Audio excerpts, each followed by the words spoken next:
зовут Николай, я сервисный мастер Атлантик. Сегодня мы для вас проведем процедуру очистки водонагревателя. Качественно ответим на вопросы, зачем и как это происходит.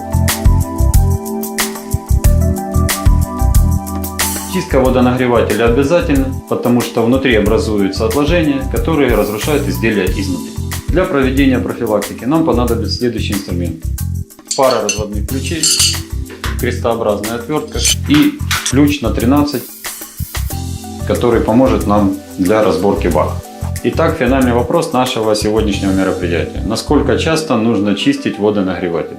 Ответ на этот вопрос покажет первое ТО, которое производится, и, соответственно, визуальный осмотр. В зависимости от частоты использования водонагревателя, чистка производится один раз в 2 года, рекомендуемо производителем. Если же вода более жесткая и водонагреватель используется более часто, то рекомендуемая чистка периодичности где-то раз в 7-8 месяцев. Если же используется в промышленных зонах, кафе, рестораны, заводы, то необходимо раз в 3-4 месяца.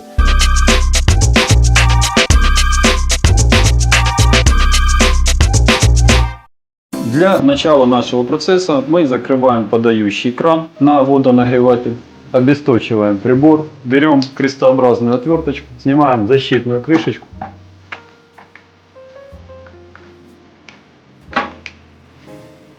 Убираем защитную крышку и берем прямую отвертку, отсоединяем электропровода от термостата.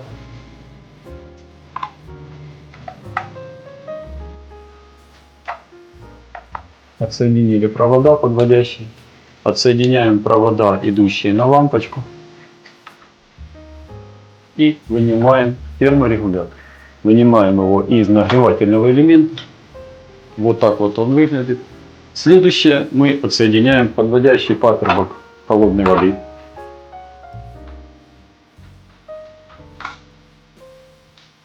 Снимаем обратный клапан, откручиваем. Подготавливаем дренажный шланг. Одеваем шланг на патрубок самого водонагревателя. Второй край шланга или в унитаз, или же в емкость, если нет близлежащей канализации. Для того, чтобы вода из бака сбежала, необходимо отсоединить патрубок горячей воды. Водонагреватель захватит воздух. Отсоединяем патрубок, и начинается процесс слива воды в канализацию. Когда сбежала основная масса воды, берем ключ на 13, откручиваем крепежные гайки фланца.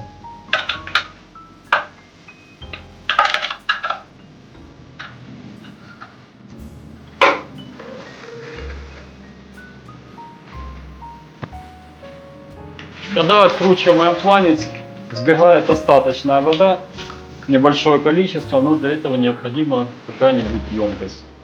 После того, как водичка сбежала, извлекаем фланец из водонагревателя и видим перед собой вот такую вот картину. Нагревательный элемент в накипи, анод в процессе разрушения.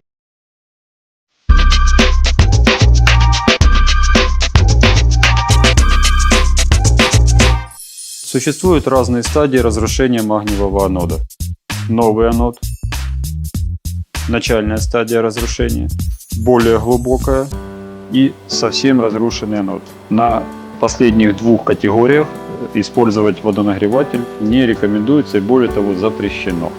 Когда мы вынули фланец, необходимо достать прокладку из водонагревателя. Вот такая грязь, отложение на прокладочке.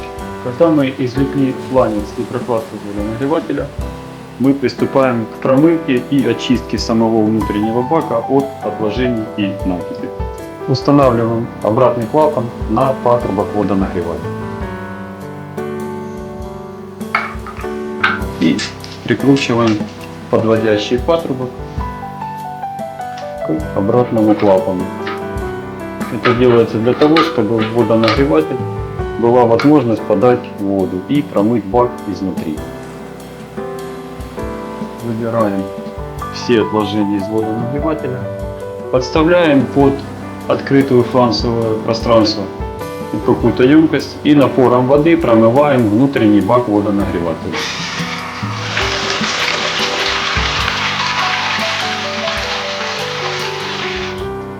Благодаря магниевому аноду накипь из внутреннего бака водонагревателя удаляется легко рукой. Магниевый анод в нашем случае разрушен на 100%. Анод свою миссию выполнил, накипь удаляется довольно легко. Когда анода нет, накипь становится более жесткой, ее нужно чистить более грубо какой-то механической очисткой, но ни в коем случае не абразивными какими-то средствами и, соответственно, не кислотосодержащими веществами. Иначе разрушается внутренняя эмаль бака и приводит к коррозии водонагревателя. Мы удаляем то, что осталось после этого процесса. Соответственно, где-то она может быть чуть-чуть жестковато. Удаляем механическим способом.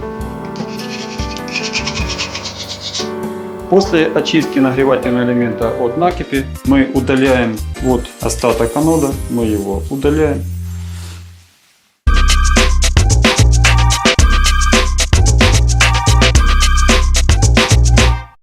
При профилактике водонагревателя рекомендуется использовать оригинальные запчасти завода-производителя. Они обозначены либо наклейкой модификации, либо же голограммкой самого завода. Мы извлекли анод, устанавливаем его в его посадочное место на фланце водонагревателя. Вот так выглядит теновая группа после очистки от накипи и замены магниевого анода. После очистки теновой группы и прокладки от накипи и отложений собираем все в обратном порядке. Сначала устанавливаем прокладочку в посадочное место водонагревателя. Вставляем фланец в водонагреватель. Закручиваем гаечки. Затяжку гаечек производим методом звезды, то есть через одну, иначе перекашивается прокладка под фланцем. Затягивать нужно хорошо, иначе возможна протечка.